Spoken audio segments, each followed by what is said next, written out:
রহমানের চট্টগ্রামের যেই আগের কবর রয়েছে, অর্থাৎ আপনারা জানেন শহীদ প্রেসিডেন্ট জিয়াউর রহমানকে তৎকালীন যেই সার্কিট হাউস রয়েছে, চট্টগ্রাম সার্কিট হাউসে হত্যা করা হয়েছিল। এরপর তার মরদেহ চট্টগ্রামের একটি জায়গায় দাফন করা হয়েছিল।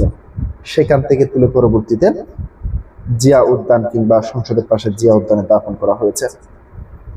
প্রিয় দর্শক, সেখানে শহীদ প্রেসিডেন্ট জিয়াউর রহমানের ৪৫তম মৃত্যুবার্ষিকী উপলক্ষে এক আলোচনা সভায় বক্তৃতা করার সময় চট্টগ্রাম ৭ রাঙ্গুনিয়া আসনের সংসদ সদস্য হুম্মাম কাদের চৌধুরী বলেছেন, বিএনপির একজন কর্মী বেঁচে থাকা পর্যন্ত আওয়ামী লীগকে রাজনীতি করতে দেওয়া হবে না।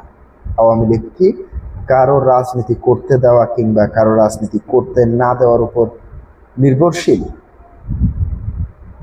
আপনারা আওয়ামী লীগের ইতিহাস একটু ঘেটে দেখেন। আওয়ামী লীগকে পর্যন্ত প্রায় ৩ থেকে ৪ বার নিষিদ্ধ করা হয়েছে।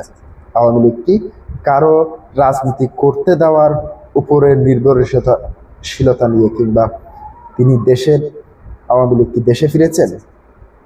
আর আওয়ামী লীগ কি ঠুনকো একটি রাজনৈতিক দল? বাংলাদেশের প্রধানতম রাজনৈতিক দলের কাতারে যদি ধরেন, প্রথমে আওয়ামী লীগ আসে, এরপরে বিএনপির নাম।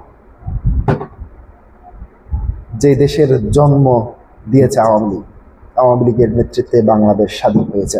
যদিও শহীদ প্রেসিডেন্ট জিয়াউর রহমান স্বাধীনতার ঘোষক হিসেবে তারা দাবি করে থাকে, কিন্তু সেই স্বাধীনতার ঘোষণাটি কার পক্ষে দিয়েছেন আপনারা কি একটু ভেবে দেখেছেন?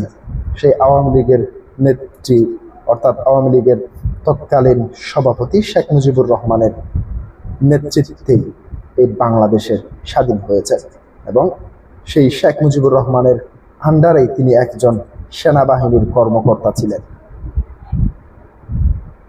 তিনি প্রথমে, বিএনপি নেতারা অনেকেই দাবি করেন যে জিয়াউর রহমান প্রথমে স্বাধীনতার ঘোষণা দিয়েছেন, পরবর্তীতে আবার শেখ মুজিবুর রহমানের পক্ষ হয়ে আবার ঘোষণাপত্রটি পাঠ করেছিলেন।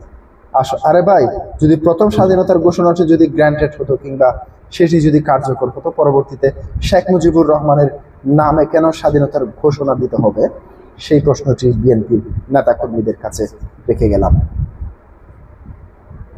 আপনারা আওয়ামী লীগের ইতিহাস একটু দেখেন। আওয়ামী লীগ কতবার নিষিদ্ধ হয়েছিল, কিভাবে আবার ফিরে